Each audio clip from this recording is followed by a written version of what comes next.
Hello, this is Russell from Russell Tracy Photography, and today I want to do a video on organizing your Lightroom catalog. So a couple days ago, I went in and I imported both my current archive drives into Adobe Lightroom. And what this did for me was, you can see over here on the left-hand side of the screen, I've got two main folders. I got 2 terabyte and I got an 8 terabyte drive. So what I did was, if I go into, I'll look at, for example, this is my 8 terabyte drive, photography. So you see the photography folder, see it here, and it matches right here on the left hand side. Then you see automotive and all the other stuff here. So if I go into critique, as soon as it loads, you can see it has the same photos in this folder as it does with the critique. So if I go down to sports, if I hit the drop down, we'll do this side by side. So I go into sports, you see the first thing is 2016, click that, and I've got high school, other, and pro. High school, other, pro, and then subfolders. So basically what I did was, I went in and now every photo that I have on my external drives, I can access from Lightroom. I can edit them. I can go and quickly export them to stuff like Photo Shelter. I use Photo Shelter or Flickr or Facebook or Instagram or wherever you want to upload your photos to. And this is actually really easy to do. So if you go, it just a note here, it does take a long time depending on your drive. This 2 terabyte drive took, well, the 2 terabyte drive plus what I have on my 8 terabyte drive, it took almost an entire day to import and index all the photos. But is it worth it? Definitely worth it.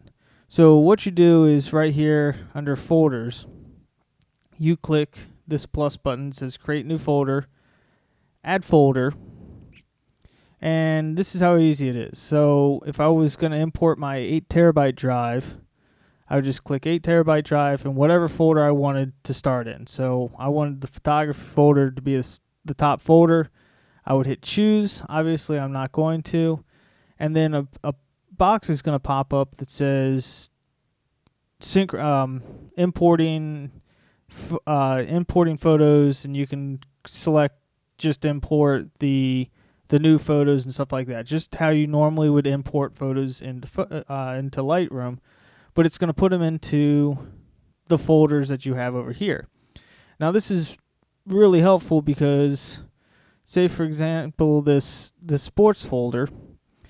So if I'm looking for photos from specific day or time or something like that, I can easily go up to metadata, and it's going to search in the sports folder, and this is the default.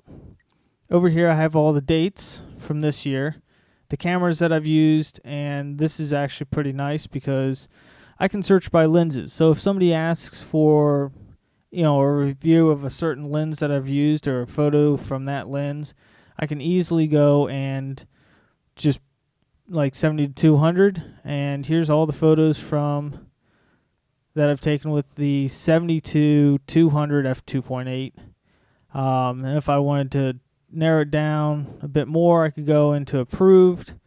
These are just more finely tuned photos. Another nice thing is if I go into like camera info, you get the same thing, but you can pick the camera, the lens, the focal length. So if you're looking for shots that were just done at 400 millimeters, so all these were taken at 400 millimeters. If you want exposure info, so if somebody's asking for photos that were taken at, say, ISO 12,800. These were all the photos that were taken at 12,800 or 16,000, which is the highest that I've ever gone. You can easily find these photos. um, and share them, or just post them, or whatever you want to do with them. And you can see here, you can get f-stops and stuff like that. You can see here my favorite f-stop happens to be f4. That's just what I like. And probably right around, yep, 1/2000th of a second for shutter speed, which is pretty decent.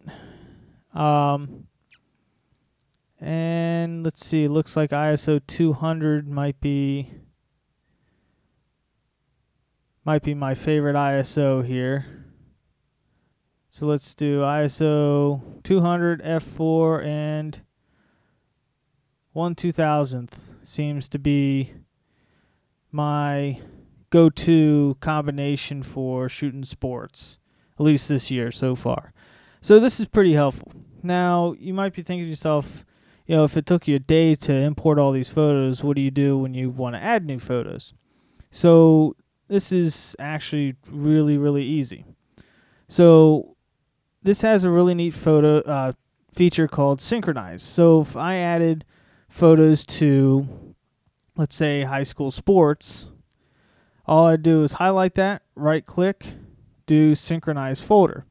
So just to show you an example here, I put some photos up here. This is going to be a test folder. So you can see in high school sports, this is all I have right now. So what I'm going to do is I'm going to open this up. I'm going to go to high school sports, and I'm going to drag this test folder in. So now you see it here. It says test folder under high school. So I'm going to go back to Lightroom and go to Synchronize folder. Now you'll see import new photos, and it will be counting. Show import dialog before importing. You can or cannot do this. It's up to you. Sometimes I do, sometimes I don't. So this will say import new photos. Scan for metadata. I just keep all these normally checked. Hit Synchronize. And it's going to go through and do its thing up here. Obviously, the more photos that you have, the longer this is going to take. But this is just one photo, so it should be fairly quick. So, like I said, what this is doing is it's just looking through.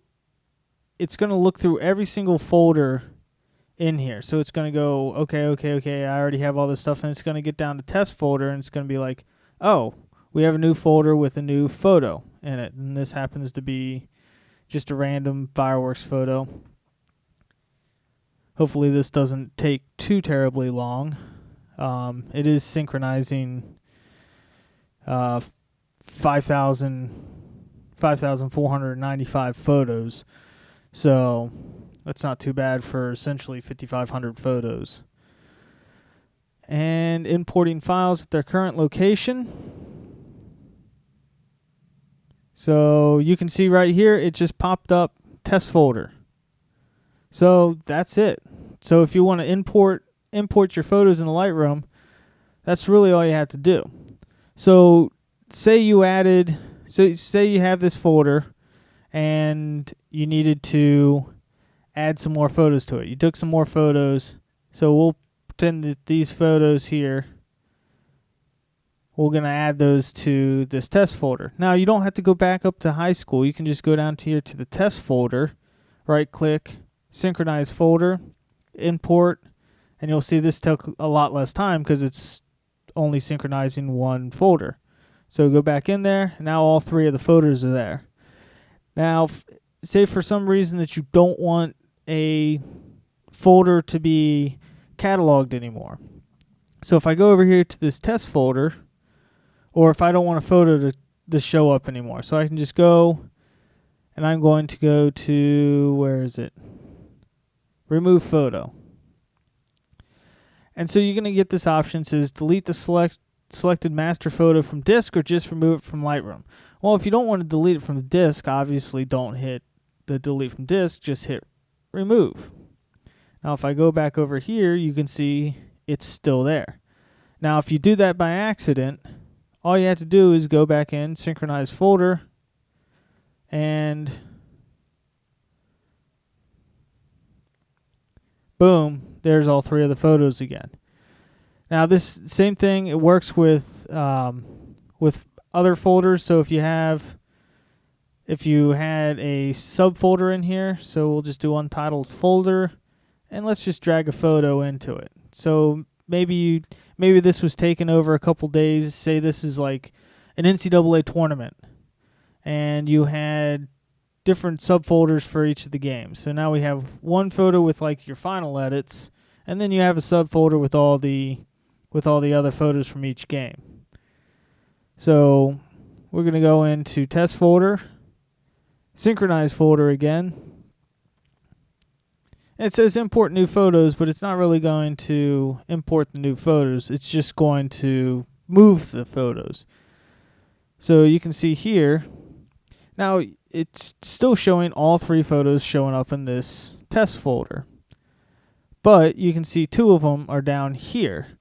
So what you can do here, this is a pretty simple solution. I'm just going to go up to Library, Show Photos in Subfolders. And what that's going to do is when you click on the parent folder meaning the highest folder, it's just going to show what's in that folder. Or if I go to Untitled folder, it's going to go to 2 photos because I have 1 in the main folder and 2 in the subfolder. So this is how you can do that. Now, this is helpful if you're just trying to find your final edits, or if you just want to go through all your unedited and you don't want to get anything that you've edited mixed in. Typically, I keep it in show photos and subfolders. I just keep that clicked just so I can see everything. The other thing that does is it lets you see your total photo count. So on this OneDrive, I have 241,693 photos, which is pretty impressive. So now the last thing that you can do is say you went and just you want to delete all these photos. So if I go in here and I go to Sports 2016 High School Test Folder, and I'm going to delete this. So it's gone. You can see right here, I'll just click off that. You can see there's some question marks. So that means the folder disappeared. It can't find it anymore. So if I go in here to this and hit put back, it should automatically recognize that folder again. But I don't want to do that. I want to get rid of this completely, so delete. And what I can do is just go and remove it. But that's too easy. So but what this says, remove folder. If you continue, these folders will be moved from the Lightroom catalog, but the folder and files remain on the disk. So that's helpful reminder saying that it's just deleting it from the catalog. It doesn't create secondary copies anywhere, so you don't have to worry about doubling your disk space. So I'm just going to hit cancel, because the other thing that you can do is synchronize the folder. And as soon as it does its thing, we're going to do synchronize, and that folder goes away. So that's pretty much it. And you can see it's finishing up here. But that's pretty much it. That's how I have my Lightroom catalog organized now, and I find it super helpful. The other thing I've been doing here is if you look down here at the bottom, it has the little map. I've been going through and I've been mapping all the photos, especially for stuff like modeling shoots and just like car shoots and stuff like that I do. That way, if I look at the photos and I can't remember exactly where it is, when I import them, I go and I drag them into the folder. So we'll just go back to the main sports page here, and then we'll go to the map, and you'll see up here loading markers. These are all the places that I've taken sports photos. So I can always remember where I took the photos, and if I hover over it, I can see a quick glimpse of the photos that I've taken there. So this is really helpful if you shoot at a bunch of different locations and you don't remember exactly where that location was, but you really liked it. You can easily go in Lightroom. If that day you go and you tag it right there in Lightroom. Now, just a word of advice, this does tag the metadata. So it will put, so if I select this photo here, it does give GPS coordinates. So be careful for privacy purposes. If, say, you're tagging a bunch of stuff at your house, say you have a studio or something like that, and you're putting photos online and it has the coordinates to your studio, just be aware of that, because anybody that can look at EXIF data, they can get in there and they can get the GPS coordinates. I'm not really concerned about this stuff because all these are high schools and other sports complexes, and when I do the modeling stuff, it's typically at different beaches. And quite frankly, if you like a location, I really don't care. I'll tell you where I shoot. I'm not a location hoarder. I'll tell anybody where I've shot. But that's just a note for the GPS. So if you do give photos out that have the location data, you might want to strip that out before you give them, if you actually care. If you don't worry about it. But that's pretty much it. That's my well, it didn't really end up being a quick tip, but that's how I organize the Lightroom catalog. If you have any questions, suggestions, comments, anything that you want to see, go ahead and send me a message. All my contact information is in the description below, or leave a comment on here. As always, don't forget to thumbs up this video if you liked it, and if you haven't subscribed, go ahead and subscribe to my channel. This has been Russell from Russell Tracy Photography. Have a good day.